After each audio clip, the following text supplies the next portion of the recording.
Pemirsa Bali TV berjumpa kembali bersama saya Nyoman Winata dan kali ini saya akan mewawancarai Wakil Ketua DPP IKMA Pusat dan juga beliau adalah Wakil Ketua BPBD Badung dan Wakil Ketua PHRI Badung. Beliau adalah orang pariwisata, adalah Made Ramil.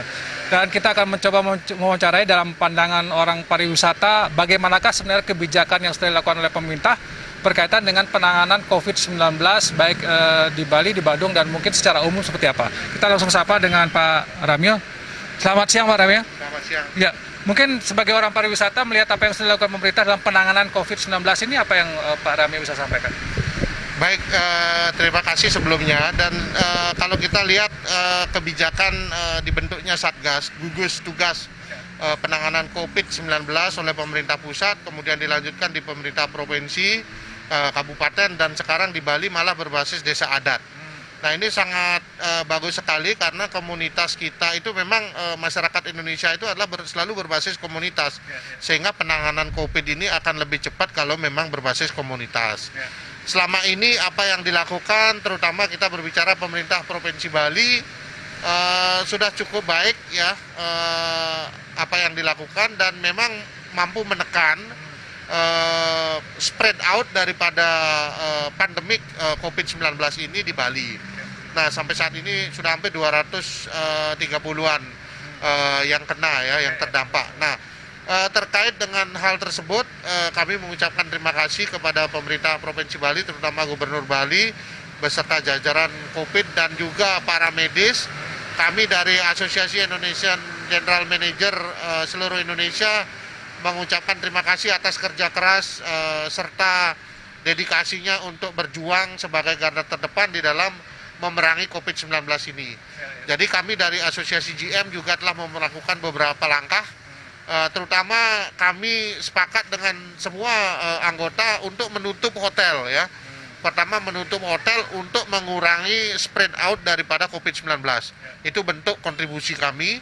Kemudian yang kedua adalah memberikan sumbangan dalam bentuk APD kepada petugas di lapangan, terutama para medis, yang kami serahkan langsung kepada Rumah Sakit Udayana.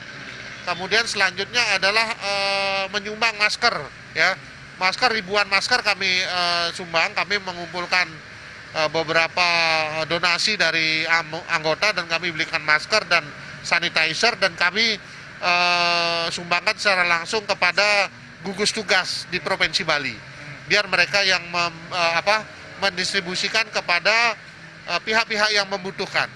Kemudian hal lain yang kami lakukan adalah selalu ikut berkontribusi terutama di dalam mempercepat penanganan proses COVID ini. Ya, jadi ada satu hal yang kami ingin highlight terhadap pemerintah daerah, terhadap pemerintah pusat ya, di mana kebijakan-kebijakan yang diambil dalam rangka stimulus maupun untuk memberikan support atau dukungan kepada masyarakat ataupun para industri pariwisata yang terdampak, di mana seperti dulu di awal sudah disampaikan oleh Presiden Jokowi akan ada relaksasi kredit dan sebagainya terhadap karyawan hotel. Itu sudah dijalankan dengan keluarnya POJK nomor 11, dan itu terima kasih kepada pemerintah. Ada satu hal di mana kami ingin juga terutama PLN ya, kita ingin mengurangi terjadinya PHK ya terhadap karyawan di Bali.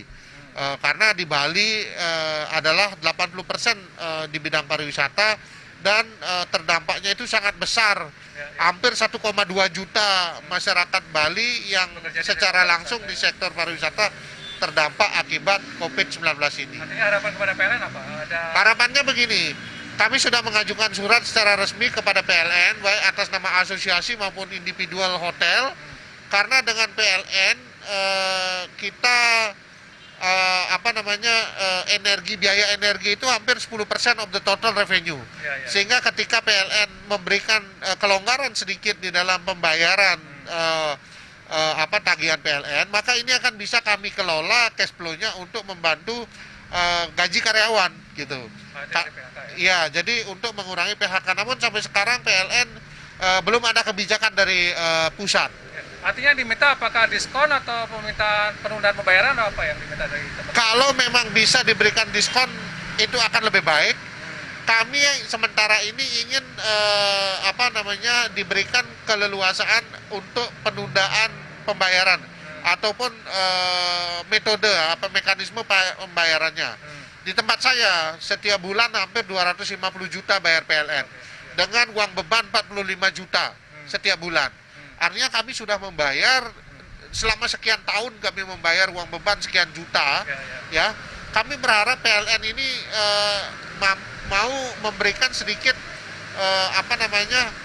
supportnya kepada industri pariwisata, karena di Bali ini 80%. Ketika PLN memberikan kontribusi artinya membantu untuk tidak melakukan tidak terjadi PHK terutama di industri pariwisata, karena 10% Pak ini Pak kontribusinya. Jadi cash flow-nya itu jelas. Nah, mungkin harusnya bayar sekali, kita bisa bayar 3 atau 4 kali, ini akan membantu pengelolaan cash flow. Artinya penundaan pembayaran itu yang diharapkan oleh industri. Ya, itu yang kami harapkan. Selama ini apakah sudah diancam akan diputus? Jadi setiap kali kami mengirimkan surat kepada pihak PLN, yang jawabannya itu hampir sama. Jadi karena PLN perlu dana untuk melakukan operasional mereka. Kemudian kebijakannya itu adalah kami boleh membayar sampai akhir bulan. Dari tanggal 20 sampai akhir bulan. Nah, kalau tidak bayar sampai akhir bulan, maka akan diputus. Gitu. Selama ini sudah ada yang diputus atau masih ada yang?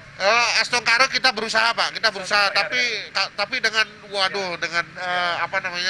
cukup berat lah. Baik. Oke, itu harapan kepada PLN yang mungkin bisa didengar, karena ini juga industri pariwisata supaya juga tidak melakukan PHK. Ya.